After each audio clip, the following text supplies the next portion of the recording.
Hello students, welcome to GRD classes. तो आज के इस लेक्चर में हम स्टार्ट करेंगे mutual inductance of two long solenoid. तो अब इसका एक फॉर्मूला है जिसको हमें डेराइव करते हुए पहुंचना है।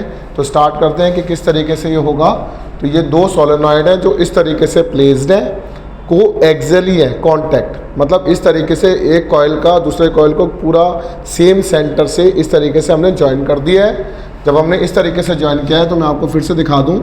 अगर ये ऊपर वाली टर्न है तो बच्चों ये नीचे वाली टर्न कुछ इस तरीके से है।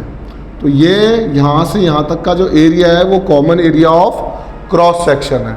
अच्छा, अगर ये common area of cross section है तो नीचे वाली का जो करंट है वो I1 होगा क्योंकि सोलेनॉइड S1 है। ऊपर वाले का करंट I2 होगा, ये सोलेनॉइड S2 है। नीचे वाले के थ्रू जो मैग्नेटिक फील्ड बनेगा वो B1 बनेगा, ऊपर वाले के थ्रू मैग्नेटिक फील्ड B2 बनेगा। क्लियर हुआ बच्चों यहाँ तक? अगर यहाँ तक क्लियर हुआ तो मैंने I2 करंट को पहले फ्लो कराया। क्यों फ्लो कराया?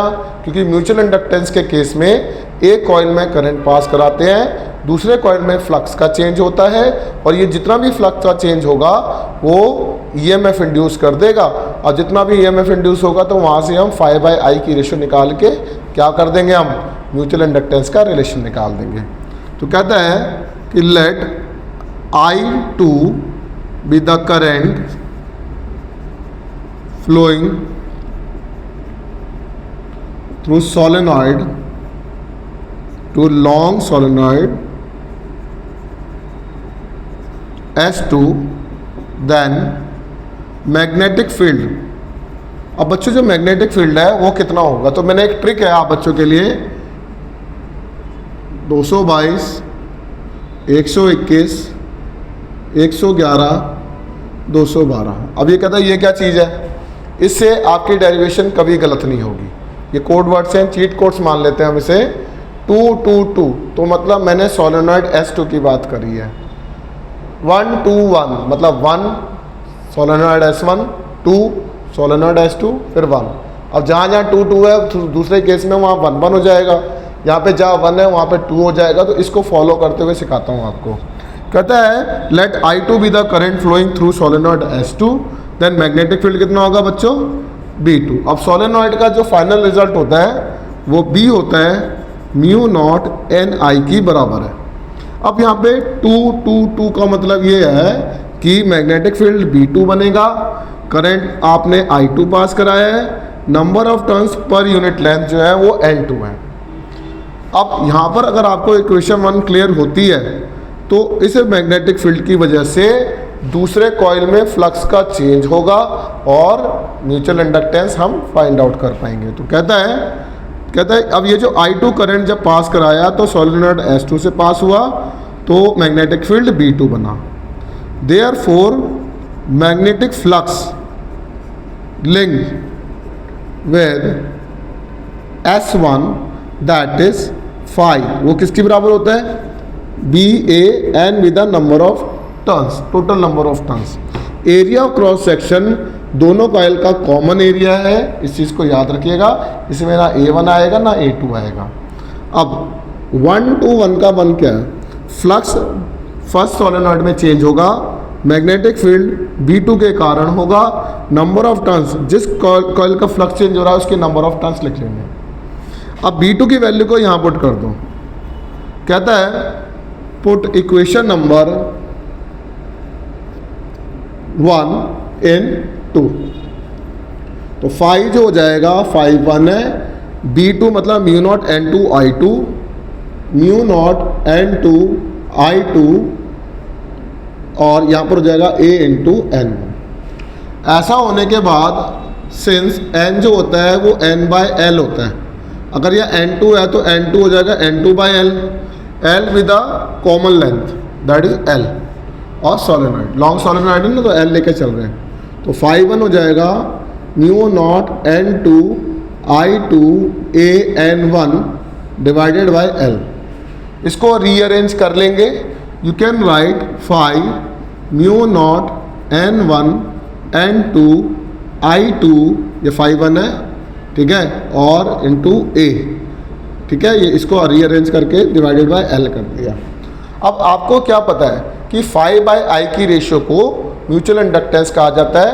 तो आप क्या करेंगे, इस I2 को उठा के नीचे ले आएंगे तो phi1/I2 जो होगा वो म्यूचुअल इंडक्टेंस बन जाएगा, that is mu naught N1 N2 I2 तो आपका आ चुका है A/L बन जाएगा।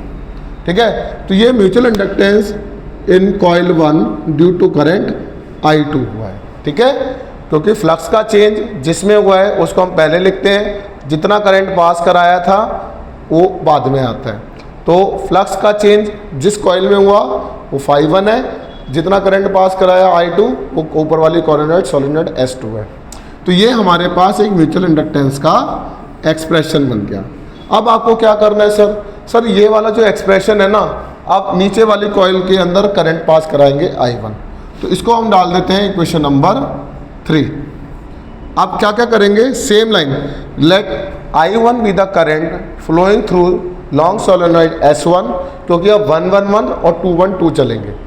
तो मैं थोड़ा जल्दी चलता हूँ, तो यहाँ पर क्या कर देंगे, now I1 be the current flowing through solenoid S1, then बच्चों अब क्या आ जाएगा B1, तो देयरफॉर B1 जो हो जाएगा म्यू नॉट N1 I1 हो जाएगा। अब फ्लक्स का चेंज जो होगा वो यहाँ phi2 हो जाएगा, वो B1 A इंटू N2 हो जाएगा। समझ में आया यहाँ तक, कुछ नहीं करा, जिधर जिधर 1 है वहाँ 2 लिख दिया। ठीक है ना, अब यहाँ पर 111 था, पुट कर दिया 111, फ्लक्स का चेंज 212, फ्लक्स सेकंड कॉइल में चेंज हुआ क्योंकि करंट नीचे में पास किया है, फ्लक्स ऊपर वाली कॉइल का चेंज हो जाएगा। अब B1 की वैल्यू बच्चों कितनी है, आप पुट कर दो यहाँ से B1, that is mu naught N1 I1 A into N2 हो जाएगा। अब N1 को आप क्या पुट कर सकते हैं, सेम प्रोसेस चल रहा है, phi2 that is mu naught N1/L into I1 A into N2। I1 को उठा के नीचे ले आओ तो phi2/I1 mu naught N1 N2 A/L हो जाएगा। अब ये जो म्यूचुअल इंडक्टेंस बना है वो 2 ड्यू टू 1 बना है। अब ऐसा होने से मैं क्या देख पा रहा हूँ, मेरे पास दोनों बार एक्सप्रेशन का जो रिजल्ट आया है वो सेम है। कैसा रिजल्ट है, वो सेम रिजल्ट आया है। तो म्यूचुअल इंडक्टेंस M12 जो है वो M21 की बराबर आया है। तो विच इज सेम एज किसकी बराबर, M ऑफ कितना 1 2। पहले बताओ यहां तक क्लियर है आप सभी बच्चों को? अगर आपको यहां तक का एक्सप्रेशन क्लियर है तो यहां पर बन जाएगा M21 equals to M12 which is equals to M which is our required result. तो ये चीज़ें वो हैं जो एग्ज़ाम में पूछे जाने वाले पार्ट होते हैं। ये 2-3 बार आ चुकी है, फाइनल में भी आपकी यूटी में भी पूछी जा सकती है। यहाँ से ना कुछ फैक्टर्स निकल के आते हैं। कौन कौन से फैक्टर्स हैं जिस पे म्यूचुअल इंडक्टेंस डिपेंड करता है? तो पहला फैक्टर है कि M जो है वो डायरेक्टली प्रोपोर्शनल नज़र आ रहा है मुझे N1 N2 के। तो नंबर ऑफ टर्न्स का जो प्रोडक्ट है उसके ये डायरेक्टली प्रोपोर्शनल होता है म्यूचुअल इंडक्टेंस। दूसरा है यहाँ पर area of common area of cross section that is A। तीसरा है इनके बीच की रिलेटिव सेपरेशन। जितनी ज़्यादा ये पास रखी होंगी, मान लिया जाए ये 2 सोलेनॉइड है, अगर ये जितनी ज़्यादा दूर रखी गई हैं तो म्यूचुअल इंडक्टेंस कम बनेगा। अब ये जितनी ज़्यादा पास रखी जाएंगी, कोएक्सियली प्लेस करी जाएंगी, तो इनका म्यूचुअल इंडक्टेंस उतना ही लार्ज आएगा क्योंकि मैग्नेटिक फील्ड बहुत ज़्यादा हो जाएगा, फ्लक्स भी बहुत ज़्यादा हो जाएगा। अब इनकी रिलेटिव ओरिएंटेशन, अब ये ओरिएंटेशन क्या है ऑफ 2 कॉइल्स, मतलब इनका अरेंजमेंट किस तरीके से लिखा गया है। मतलब जैसे ये है, एक तो ये हो गया अरेंजमेंट जिसमें इनकी कॉमन एक्सिस हो गई, एक ये हो गया, ये कैसे हो गए परपेंडिकुलर, 2 कॉइल्स को परपेंडिकुलर लग दिया ऐसे, तो यहाँ पर म्यूचुअल इंडक्टेंस सबसे कम आएगी। तो अगर इस तरीके से रखा है दैट इज एक कोएक्सियली कांटेक्ट करा है तो यहाँ पर म्यूचुअल इंडक्टेंस सबसे ज़्यादा आएगी। तो ये होता है relative orientation of two coils. I request बहुत अच्छे से इसको प्रिपेयर करिएगा। Thank you very much.